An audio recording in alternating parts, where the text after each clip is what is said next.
Hi friends, today I'm sharing with you all of my favorite patriotic decor DIYs.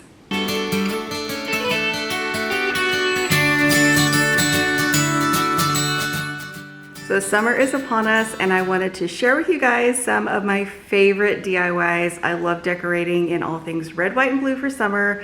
So while I'm here busy decorating, I'm gonna recap with you some of my favorite all-time decor DIYs that I have made for summer. Let's get right into it. First up is something so fun, especially for 4th of July. I made these years ago. They're great for homecoming and different things like that, but they are victory crowns. I made these for many holidays. All you need is a little bit of floral.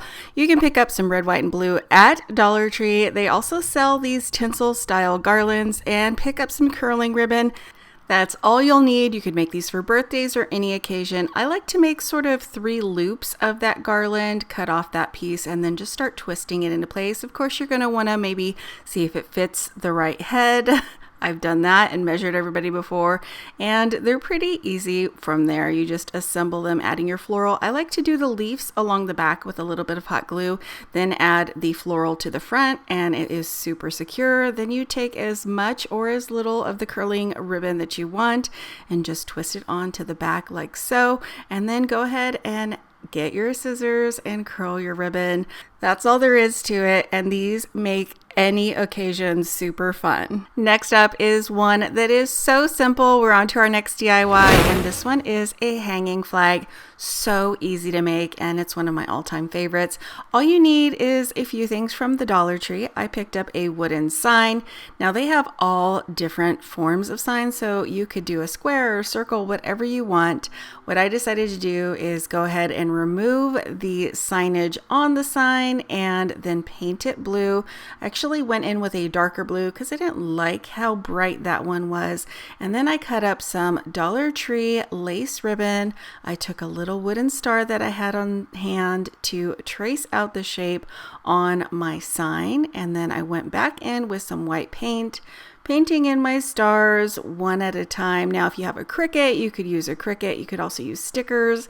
I also decided to distress this sign, add a little jute hanger there at the top, and then get some hot glue along with some red ribbon and some white ribbon and some lace ribbon. So I decided to put the white ribbon behind the lace ribbon, and I just think it turned out so cute. I have had this hanging out in front of our house during summer, and it's always one of the fun things I like to unpack for the holiday. Now on to our next DIY, and this one is so fun, easy, and affordable. These little rockets are made out of toilet paper rolls, so go ahead and set those aside. I also like to cut up milk jugs. I know, I'm crazy like that. I like to save those for different DIY projects.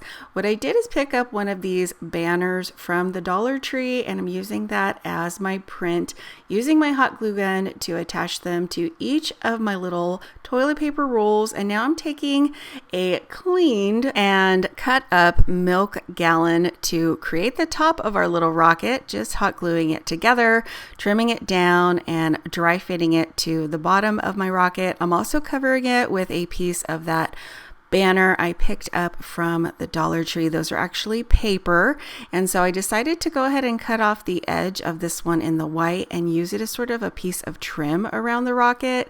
So just get crafty. You can use paper, fabric, whatever you want. You could even paint these. I just chose to cover them all with these fun patriotic papers and then use a skewer from the Dollar Tree in the kitchen section and add a little bit of ribbon and rickrack hanging down along the bottom. That's all there is to it. I did them in different prints, and I think they turned out adorable. I love these for the 4th of July and all summer long. On to our next DIYs, and this is a 2-for-1. I actually made 2 different crafts out of the same item, and it's also a freebie. I like to recycle and use things that I already have on hand. So I started out with my Quaker Oats containers. I get these a lot, so I have quite a few of them, and I save them for different crafts throughout the year. So for the first one, I am also using the lid of a large jar. You could also use something that you have on hand, maybe a Frisbee, and I love using decorative paper. These prints are actually from Hobby Lobby whenever they go on sale.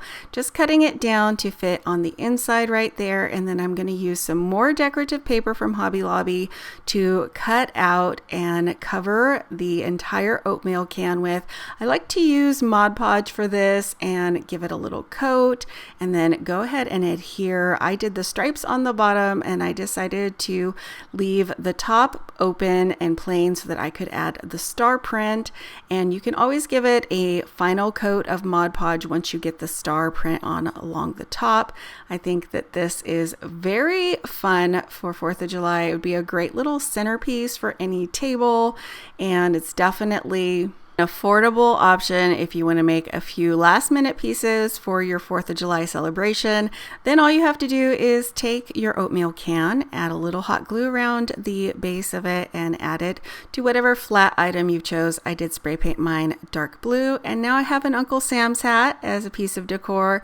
Now we're going to create a very similar item, repeating all the same steps with Mod Podge, decorative paper, and this time around we're going to take a little bit of that jute rope and just hot glue it right onto the center top of it. I also decided to add just a little detail with some rickrack, and we have a super cute firework. Now on to our next DIY. This one is a fun craft. This is something that you could do with a child. It doesn't take a whole lot of skill, and it's also very affordable. I picked up some straws from the Dollar Tree, and I saved a cereal box to cut out a wreath form. I actually cut 2 of them, and then I glued them together with the print side facing each other so it's plain on the outside. Then I just started cutting down some of my striped straws. So the hardest part is really figuring out the placement. I decided that going with one down and then one slightly shorter between worked out best for the circumference of the wreath. So that's how I went about it. But if you have any tips or tricks on any of this, please leave it down below in the description. So this is what you will end up with. And then I decided to go in with the star print. I'm actually putting these more towards the center and adding another layer, sort of offsetting them in between each other, if that makes sense. And I think it turned out really cute. This is something that surprised me. I was not sure that I would be able to pull this off, but I decided for the center to add a little piece of decor from the Dollar Tree, and that's all there is to it. I think it is adorable, and it's one of my favorites. On to probably my all-time favorite, and that is a faux snow cone. You guys know I've been making faux treats for years, and this is something I have created for my 4th of July decor. I started out with a ramekin. Now they do sell these at Dollar Tree in plastic. This one's from the Dollar Spot, and you just need a styrofoam ball. I had these in my craft stash. You can pick them up at different places from Walmart to Dollar Tree. Now, initially, I did cover this with some plaster. It's not needed, and I'll show you why here in a second. I started off by painting it in red, white, and blue. You could do any colors you like, and then I got out my Mod Podge and some fake snow. So if you decorate for Christmas, you probably have some of that on hand. It'll be out before we know it for the holidays. I just covered it in Mod Podge and then added that layer of fake snow, and it turned out looking so realistic. Now it does need to set up and dry, and I did decide to cover it with another coat of paint just so that the colors really were bright and shone through that fake snow. It is so fun. Now our next DIY is some ice cream. What's better for summer than some ice cream? This is very similar. So this is just a ramekin from the Dollar Spot. I'm taking another one of those styrofoam balls, and here's a look at what I do. I actually kind of was having a hard time because this had hardened a bit. This is spackling. I like to use the lightweight. I just kind of pat it down until it's nice and even, let it fully dry, and then I go in with my paint. So my son's favorite ice cream flavor is Neapolitan, so that's what inspired this. Then I took a little more spackling for a little whipped cream on top.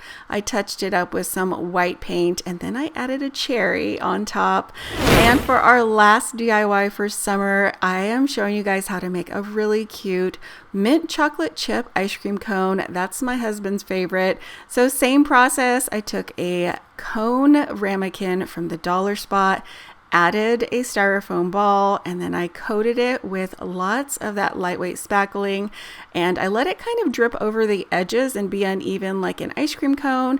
Then I just painted it and I added some Mod Podge over the top just so that it was nice and sealed, and it still looks like this today. I believe it's 3 or 4 years old now, and they always like to tease me that they're going to eat them when I bring them out for summer. What's your favorite ice cream flavor? Comment down below and let me know. Mine is vanilla. So I hope you guys enjoyed getting a little inspiration for the summer and red, white, and blue season. Thank you all so much for watching, and I'll see you back very soon.